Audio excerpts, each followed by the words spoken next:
Aplauso para Elena Estrada. ¡Bravo! Hola, Elena. Hola, Elena. Elena, ¿estás feliz por estar con nosotros o te estás riendo de los disparates que estamos haciendo desde que arrancó el programa? Ambas cosas se van potenciando. Elena, gracias por contactarnos con nosotros. Tú tenés un libro que se llama Dueña de tu dinero. Así es. ¿Y de qué trata así- el libro? Bueno, este es un tema, ¿no?, para acercar a las mujeres a todo lo que es el manejo económico. Por un lado está lo que es la educación financiera propiamente dicha, ¿no?, que es cómo invertir, cómo hacer un presupuesto, cómo hacer un flujo de fondos, pero previo a eso está la relación emocional que tenemos con la plata, si nos asusta a veces, si nos sentimos que estamos incapaces para manejarla o que nos faltan herramientas, cómo hablarlo dentro de la casa, ¿no? Un poco lo que decían ustedes al comienzo del programa. Bueno, y este libro va a esa parte previa a lo que es la educación financiera propiamente dicho, para acompañar y motivar a las mujeres a ampliar su autonomía económica. Bien. Yo no quiero llamarlo así, pero capaz que para hacerme entender. Pero para muchas personas el dinero es un tabú. A ver, yo diría que es una zona de poco confort más que un tabú, ¿no? Sobre todo para las mujeres, también para los varones, pero esto es como que está más acentuado en las mujeres. ¿Por qué? Porque si bien hoy por hoy hombres y mujeres tenemos los mismos derechos en la mayoría de los países, nuestra línea de partida es mucho más posterior, ¿no? Por ejemplo, en Argentina, las mujeres adultas tuvimos plenos derechos civiles recién en 1926. Antes de eso no podíamos tener una cuenta bancaria propia, no podíamos tener propiedades, ¿no? El capital familiar lo manejaba nuestro padre y después al casarse nuestro marido, salvo que enviudásemos, digamos, ahí teníamos quizás un gap de poder administrar lo propio. Entonces, de vuelta, si bien hoy por hoy sí tenemos los mismos derechos, tenemos menos trayectorias, menos modelos, menos educación financiera propiamente dicho, menos experiencia en el comercio, en negociar, en ponerle un valor económico a nuestro trabajo, a defenderlo, y por eso nos cuesta más. Bien, porque no, yo realmente al principio del programa cuando me leí la frase esa que me habían puesto, que a la mujer le cuesta más hablar, no lo entendía mucho. Digo, estamos hablando, uno dice 1920 y pico, pero es acá nomás. Digo, no estamos hablando. Exactamente. Es hace muy poco. Y qué disparate lo que acabas de decir, ¿no? Sí, que era claro. lo que sucedía. Y uno lo ve ahora a la distancia y dice, es una locura. Claro, ¿no? pero pasaba. Es como cuando te dicen, cuando la mujer no podía votar, por ejemplo. Era una locura. Exacto. Y por Exacto. suerte se mejoraron esas cosas. Obviamente que hay que mejorar muchas más, pero estamos en buen camino. Sí. Sí. Elena, hablaste de la autonomía económica en las mujeres y después hablabas de esto de que desde 1996, a partir de 1996 es que las mujeres en Argentina, y me imagino que eso sucede por lo menos en varios países, es que tienen pleno derecho financiero. ¿Cuál es la consecuencia directa de eso? O sea, digamos, que sea más tarde en el tiempo que la mujer logra esos derechos, ¿hace de alguna manera que le cueste más la autonomía económica hoy? ¿Eso es un poco lo que dice tu investigación? Sí, porque pensá que nosotras nos faltaron modelos, ¿no? Quizás algunas de las que están ahí sí tuvieron a mamás o abuelas, y hay casos particulares donde las mujeres tuvieron un rol protagónico en lo económico. Que además cuando somos chicos, la vivencia del rol protagónico quizás es que maneja como la caja chica, ¿no? Que se gasta en el día a día, pero no lo que son las grandes decisiones patrimoniales de una familia, como puede ser mudarse, comprarse un auto, cuál auto compro, etcétera. Entonces nos falta esa experiencia y sobre todo en lo que es en el comercio, ¿no? Es esto de ir a defender el valor de nuestro trabajo. A las emprendedoras les cuesta muchísimo más que a los emprendedores un mejor valor y que sea respetado ese valor en sus servicios, en sus productos. Les cuesta decir que no. Acuérdense que nosotras por sesgos además estamos educadas más para agradar, ¿no? Para aplacar los conflictos. Y bueno, en una negociación a veces hay como que tolerar un espacio de incomodidad donde el otro no está contento y hay que saber esperar los tiempos. Y tenemos menos trayectorias, menos role models en esto donde reflejarnos, mientras los varones, siempre ha sido entre varones así, ¿no? Hemos escuchado a nuestros papás, abuelos, tíos, etcétera, hablar, manejar muchas veces las empresas familiares. ha sido entre ellos a través de la historia. Y hoy por hoy también se va replicando. A veces pensamos que ya esto es un tema que se termina con las próximas generaciones, pero hay un estudio del Foro Económico Internacional que dice que recién dentro de 134 años va a haber igualdad económica entre hombres y mujeres en el mundo, con lo cual todavía tenemos un largo camino por recorrer. 134 años. 134. ¿Será que Elena, falta? pero a ver, volviendo a la diaria, ¿no? Ya que hay, como me decías, que hay estudios, ¿es cierto que la mujer administra mejor que el hombre? No, ni tampoco que el varón lo hace mejor. No, esos a veces son mitos y cosas que pensamos. Sí, por ejemplo, tenemos algunos distintos comportamientos en términos genéricos, ¿no? En tiempos de crisis económica, por ejemplo, como en la Argentina lamentablemente estamos padeciendo, las mujeres tendemos a pensar rápidamente más cómo ahorrar, ¿no? Restringir el gasto, y los varones se concentran más en cómo puedo ampliar los ingresos. Y estas diferencias que podemos tener es de donde nos podemos enriquecer, ¿no? Claro. Hoy estaban hablando quién toma las decisiones o quién maneja la plata en tu familia, en tu pareja. Y quizás el ideal es, más allá de quién realiza la gestión, ¿no? De ir a pagar y de, bueno, ocuparse de que los pagos sean hechos en tiempo y forma, es cómo se toman las decisiones. Porque eso es lo más difícil. ¿Cuánto ahorramos? ¿Cuánto gastamos? Ahí Quizás está. uno está más a favor de gastemos toda la plata porque la vida es una y vamos gastando a medida que tenemos.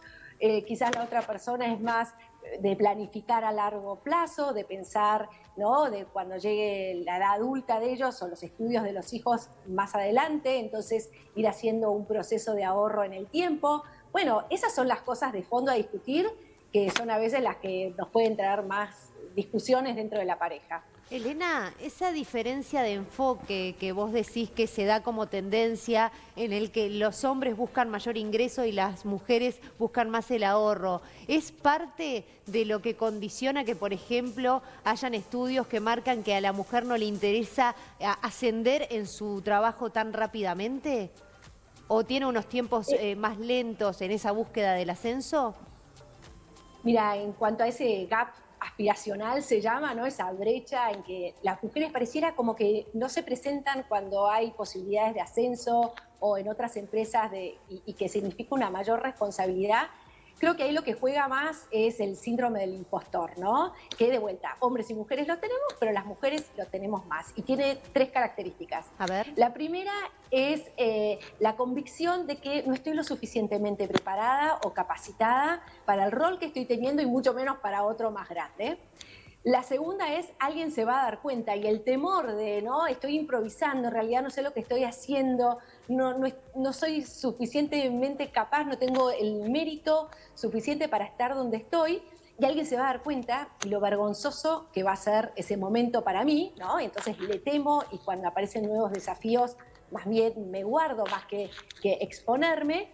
Y el tercero, y quizás algunas mujeres de la audiencia se sientan representadas con esto, es como que nos cuesta aceptar nuestros propios logros, ¿no? Interiorizarlos con sencillez, pero estar contentas y seguras, poder recibir reconocimientos, premios, etcétera, sin decir, no, fue sin querer, llegué acá, no, gracias a terceros o por la coyuntura, sino poder interiorizar esos éxitos, esas batallas ganadas, bueno, nos cuesta más. Entonces, cuando aparecen estas nuevas oportunidades, ya te digo, desafíos nuevos, este síndrome del impostor se despierta más fuertemente y nos puede llevar a no querer exponernos con gente nueva, en una nueva situación, por este temor de no soy lo suficientemente buena. Elena, ¿tú tenés el libro, tú tienes alguna regla clara en cuanto a qué hacer con el dinero? Por ejemplo, cobro tanto, 40% para gastos, 30% para ahorro, 30% para tener. ¿Hay alguna regla clara que ya sirva como tip? Mira, lo que pongo en mi libro, que es un poco la base filosófica de esto, es saber dónde estoy parada, ¿no? Porque lo mismo se aplica a las parejas. Bueno, quizás nosotros tenemos acuerdos, estaba escuchando, ¿no?, a las panelistas decir, bueno, en mi casa hacemos así, en mi casa hacemos allá, pero tenemos que ver en función de la categoría jurídica que tiene nuestra unión, cómo son las obligaciones y derechos que parten de esa relación, ¿no? No es lo mismo estar casada civilmente que estar juntada, que tener una unión convivencial, si están en Argentina, las distintas figuras, y por más que digamos cada uno tiene lo suyo y cumple lo suyo, bueno, pero ¿soy solidariamente responsable de las deudas del otro? Bueno, eso, más allá de los acuerdos que tengamos entre nosotras, tenemos que ver cuál es la figura. Por eso lo importante es saber dónde estoy parada, en qué tengo y qué no tengo, dónde están mis deudas y el potencial de crecer. Y en cuanto a estos tips de qué hacer con la plata, lo primero que sí es importante saber es cuánto tengo y cuánto debo, ¿no? Y entonces empezar a sentar en algún lugar, y este sería como el primer paso, puede ser en el celu, en un Excel,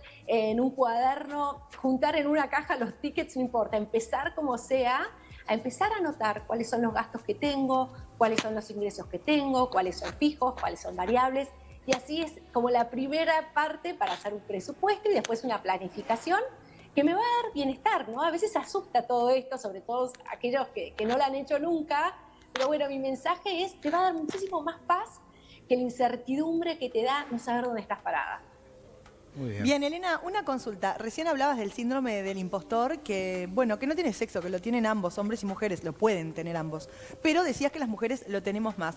¿Eso tiene que ver con haber vivido justamente tantos años bajo este régimen del machismo, digamos? ¿Como que nos avergüenza todo un poco más, merecer esos logros? Mira, yo creo que más allá de lo inconsciente, ¿no? Las mujeres tenemos como más no. Y te doy un caso. En las filarmónicas de Estados Unidos había un 5% de participación de músicas mujeres, ¿no? En las orquestas. Y decidieron para las audiciones poner una cortina negra y hacerle sacar los zapatos a aquellos que fueran a audicionar para participar, cosa que desde el jurado no supieran quién estaba tocando el instrumento, que pensá que hay gente que ama la música, que tiene el oído hiperafinado, ¿no? Y con solo esa medida, la participación de mujeres subió del 5 al 35%. Wow. Con solo esa medida, todos tenemos esos sesgos inconscientes. Entonces acá la lección es, aquel 30% de mujeres que sus profesores le dijeron estás lista, que se sintieron preparadas y con suficiente mérito objetivo para estar ahí y que lo tenían, bajo su punto de vista, un jurado objetivo les dijo que no. Y esto no solamente pasa en las filarmónicas, sino en todos los ámbitos de nuestra vida. Las mujeres tenemos muchos más no. Entonces, por eso que nos da, estaré lo suficientemente preparada, nos da más miedo, más culpa, nos cuesta más asumir de vuelta nuestros triunfos. La modestia es una virtud muy festejada para las mujeres, ¿no? Ser modesta, ser tranquila, bajo perfil, todas estas cosas que decimos que tienen un lado muy bonito y está muy bien, bueno, nos juega en contra en otros, ¿no? De pararnos en nuestros zapatos, de saber negociar, de sostener el valor que sabemos y que creemos que tiene nuestro trabajo, en negociar un sueldo. Bueno, todas estas cosas que están presentes en nuestra vida juegan un rol importante. Siguiendo la línea, perdón, de ese pensamiento, ¿las mujeres tenemos que demostrar más que estamos capacitadas para un mismo rol? Tendemos a demostrarlo muchísimo más, incluso en el lenguaje. Fíjate que en general nosotras cuando traemos una idea empezamos, bueno, vi tal cosa y estudié tal otra y vi estas distintas opciones y por lo tanto llega a la conclusión. El varón es exactamente a la inversa. Dice la conclusión, tenemos que mudarnos a tal lugar y después si alguien le pregunta justifica sus porqué y sus razones y los datos en los que se basó, ¿no? Tenemos hasta esa distinción o diferencia en cuanto al discurso y sí justificamos más, investigamos más. Bueno, de hecho, no sé si se corresponderá en Uruguay también o no, pero en Argentina la mayoría de los egresados universitarios son mujeres que en promedio se reciben un año antes que sus compañeros varones y con mejores notas. Y yo siempre digo, ¿quién le pasa el apunte a quién? ¿No? Si tuvimos esa experiencia, es en general la mujer la que comparte apuntes más a los varones que a la inversa. Entonces, es como que sí, queremos justificar más, estamos más inseguras y también nos piden más explicaciones. Eso también es cierto. Vos sabés que me quedé pensando desde el comienzo de la charla, porque dijiste algo que espero haberlo entendido bien. que esto no tiene diferencia, se diferencia por género, creo, pero vos hablaste del temor al dinero, el temor a tener poco y el temor a tener mucho. A ver, es un temor, sobre todo, no sé si tanto al dinero específicamente, sino a manejarlo, ¿no? Sentirnos de vuelta que no estamos capacitadas, que yo con los números soy malísima, que es mejor delegarlo en otra persona, típico de las emprendedoras, y si alguna nos está escuchando o nos está escuchando, que levante las orejas, que quizás somos muy buenas haciendo aquello que nuestro producto, nuestro servicio de ese emprendimiento, empezamos a crecer, aparece la parte impositiva, ya se nos complican números más grandes, financiamiento con los proveedores, con los clientes, empieza a complejar esa parte financiera y entonces entramos en desesperación y ahí aparece muchas veces un varón, que puede ser de nuestra familia o cercana, a decir, quédate tranquilo, quédate tranquila, yo me ocupo de esto, de tu emprendimiento que está yendo tan bien, y vos seguís con lo otro. Y entonces somos socios 50 y 50. Muy bien. Eso es lo que no hay que hacer. Y lo hacen muchísimas mujeres. Lo que hay que hacer es pagar honorarios fijos, mensuales, a un estudio contable, a abogados, digamos, a cualquiera que dé ese tipo de servicios de asesoramiento, que nos pueda acompañar, pero nunca dar capital, ¿no?, de nuestro emprendimiento por ese servicio. Y tampoco nunca desprendernos del todo, ¿no? Cuando delegamos a veces entra el rol de la confianza, yo confío en él o yo confío, no sé, en lo que fuese, y no nos quedamos arriba de eso mirando, y la responsabilidad es nuestra. Tenemos que estar mirando nuestros números, es nuestra responsabilidad como mujeres adultas hacernos cargo de esa parte de nuestra vida, así como lo hacemos de todas las demás, algunas entendemos más, otras menos, pero no desentendernos. Muy bien, Elena, ¿podemos acá, ya está en Uruguay el libro? Sí. ¿Dueña de tu dinero? No. ¿Qué estás No está físicamente todavía, ojalá que llegue pronto, pero sí está por las plataformas del libro, el típico Bien. Baja Libro, Amazon, temática, digamos, Google Play creo que también está en distintas, es fácil, y cualquier cosa me escriben, soy muy fácil de encontrar en las redes sociales también, y vemos alguna manera de solucionarlo. Muy bien. Elena, gracias. Muchas gracias por la charla. Muchas gracias a ustedes, cariño.